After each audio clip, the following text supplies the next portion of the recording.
భూభారతి అమలు ఎప్పుడో అసెంబ్లీ ఆమోదం పొంది నెల రోజులు అవుతుంది.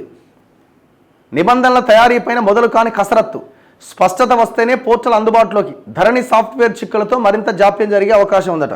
పొంగులేటి గారు చెప్పాలి, బిజీగా ఉన్నట్టు భూములల్లా ఏడ ఎట్లా మార్చుకోవాలా అన్నీ అయినాక ఓకే అయిందా, సెట్ అయిందా మిట్టల్, మరి అంతా ఎక్కడిదక్కడ సెట్ చేసినావా, మనం ఎక్కించాల్సిన భూములు ఎన్ని, సైడ్ చేయాల్సిన భూములు ఎన్ని, కథంతా లెక్కంతా కుదిరిందా, ఓకే సార్ డన్, అప్పుడు పోర్టల్ అందుబాటులోకి వస్తుంది జనానికి.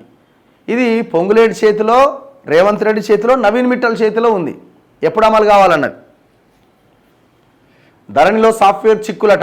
ఇంతకాలం ఏం చేసిరా మీరు ఆమోదించే ముందే ధరణిలో ఏం చిక్కులు వస్తున్నాయి, ఏం ప్రాబ్లమ్స్ వస్తున్నాయని తెలుసుకోలేకపోయిరా? కొత్తగా వచ్చినాయా? మీరు ఎక్స్పెక్ట్ చేయని చిక్కులు ఇప్పుడు వచ్చినాయా? ఏ భూమి ఎక్కియాలి, ఏ భూమి ఎక్కియొద్దు, ఏ భూమి లాగేయాలి, ఇది ఈ ప్లాన్లో ఉన్నారు వాళ్ళు అంతే. పొంగులేటి రెవెన్యూ మినిస్టర్ తీసుకున్నదే భూముల కోసం. ఏమైనా డౌట్ ఉందా అందులో? ఏమంటలేట, ఇగో 800 కోట్లు పెట్టినా, 800 నుంచి 1000 కోట్లు పెట్టినా, పార్టీ కోసం పెట్టినా, వాళ్ళ కోసం ఇచ్చిన, పెట్టిండో పెట్టిలో ఇక వాళ్ళకి తెలవాలా, బయట చెప్తున్నా ముచ్చట. అరే ఎట్లా వసూలు చేసుకోవాలా? 800 కోట్లు ఎప్పుడో దాటిపోయి ఉంటుంది ఈయన భూముల లెక్క అంత కథ చూస్తే.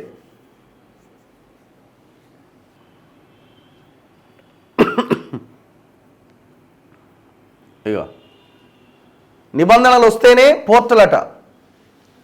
నిబంధనల రూపకల్పన పూర్తయితే తప్ప ధరణి స్థానంలో భూభారతి పోర్టల్ అందుబాటులోకి రాలే.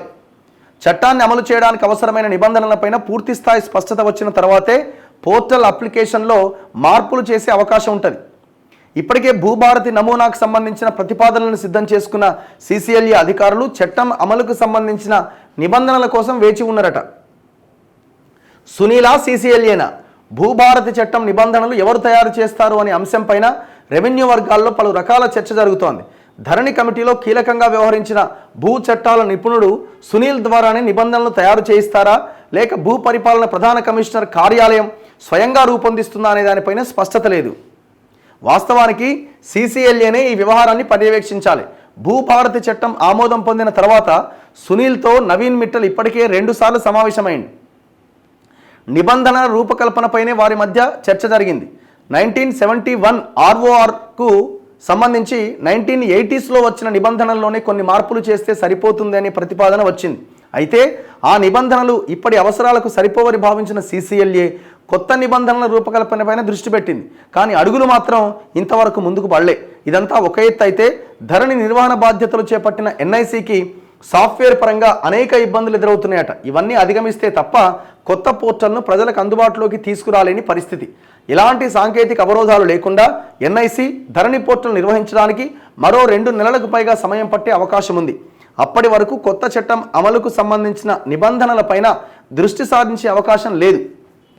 ఇదే నిజమైతే కొత్త చట్టం అమల్లోకి రావడానికి మరో 4 నెలలు పట్టొచ్చనే వాదన ఉన్నది. ఇప్పుడు సునీలు, నవీన్ మిట్టలు వీళ్ళంతా కలిసి కూర్చొని ఏది ఏడా ఇప్పుడు ఫస్ట్ నవీన్ మిట్టల్ డిసైడ్ చేయాలా.